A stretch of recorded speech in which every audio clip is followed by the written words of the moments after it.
दोस्तों मैं एक बिग डेटा के ऊपर ट्यूटोरियल की सीरीज़ बनाने जा रहा हूँ जिसमें कि मैं Apache spark with स्काला and AWS के बारे में बताऊंगा। तो आज का जो ट्यूटोरियल होने वाला है दोस्तों वो इंट्रोडक्शन पार्ट होने वाला है जिसमें कि हम यह देखेंगे कि बिग डेटा क्या है और क्यों मार्केट में बिग डेटा डेवलपर की डिमांड है। तो दोस्तों आइए जानते हैं कि बिग डेटा क्या है। जैसा कि हमें नाम से ही पता चल रहा है कि बिग डेटा का मतलब लार्ज अमाउंट ऑफ डेटा है। मीन्स हमें लार्ज डेटा को प्रोसेस करना है और अकॉर्डिंग टू क्लाइंट उसमें से इंपॉर्टेंट इन्फॉर्मेशन निकाल के हमें क्लाइंट को डेटा प्रोवाइड करना है। तो आइए इसको हम दोस्तों एक एग्जाम्पल से समझते हैं। मान लीजिए कि किसी कंपनी ने आपको हायर किया और जिस कंपनी ने हायर किया है उस कंपनी ने किसी बैंकिंग का प्रोजेक्ट ले रखा है और उसके लिए आपको हायर किया गया है। तो दोस्तों हायर होने के बाद कंपनी आपको एक सिस्टम प्रोवाइड करके देगी जिस सिस्टम पे आपको कोडिंग करना है। तो मान लीजिए उसका कॉन्फ़िगरेशन है 500 GB उसका हार्ड डिस्क है और 4 GB उसका रैम है। और जो बैंकिंग की जो कंपनी है वो आपको डेटा प्रोसेस करने के लिए डेटा देगी। ठीक है।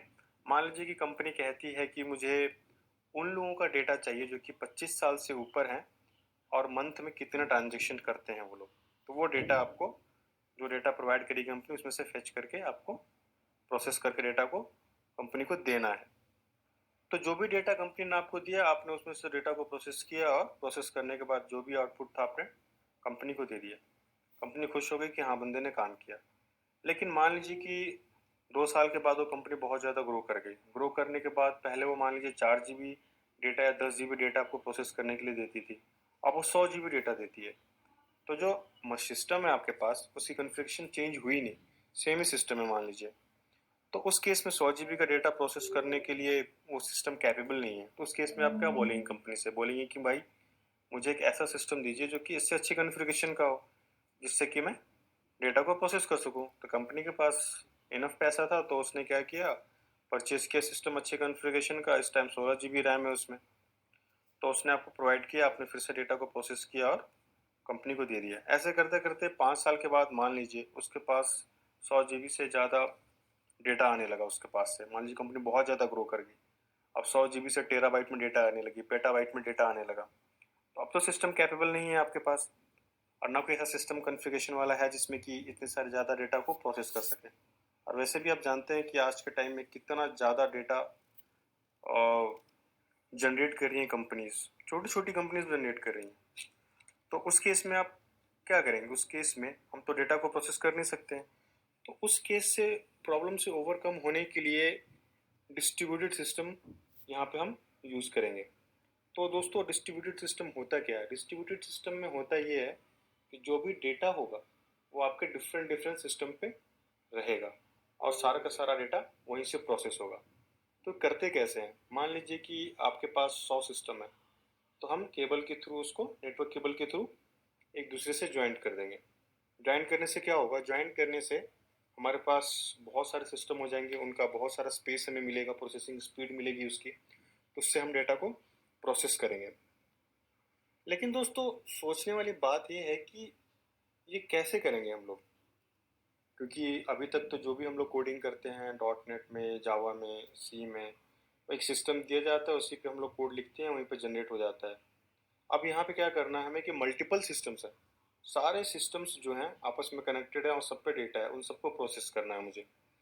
तो उस केस में हम क्या करते हैं कि यार्न नाम का सॉफ्टवेयर होता है, यार्न। उस सॉफ्टवेयर को हम हर एक सिस्टम में स्टोर कर देते हैं। उसमें क्या होता है कि कुछ सिस्टम मास्टर होते हैं, कुछ कोवर्कर होते हैं उस सिस्टम के, तो आपस में कनेक्टेड रहते हैं।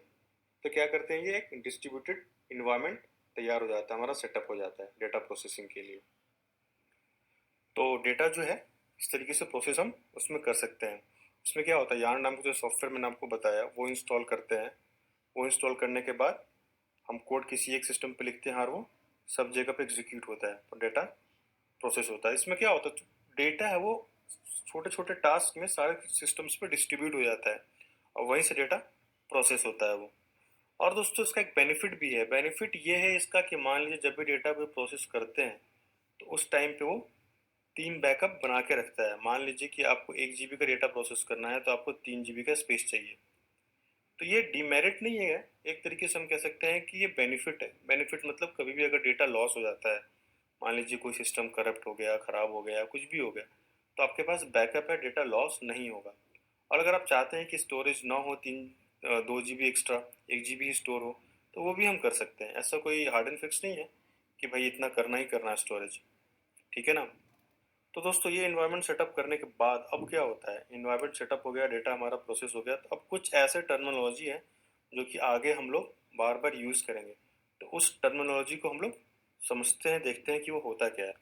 बट इससे पहले मैं एक चीज़ और बता देता हूँ कि इससे पहले हम लोग स्पार्क से पहले हम लोग यूज़ करते थे हडूप का, लेकिन आज भी यूज़ करते हैं हडूप का, लेकिन जो स्पार्क है हडूप से 100 टाइम्स फास्टर है, कम से कम इतना मैं ज़रूर बोलूँगा। इसीलिए आज के टाइम में स्पार्क का यूज़ बहुत ज़्यादा हो रहा है।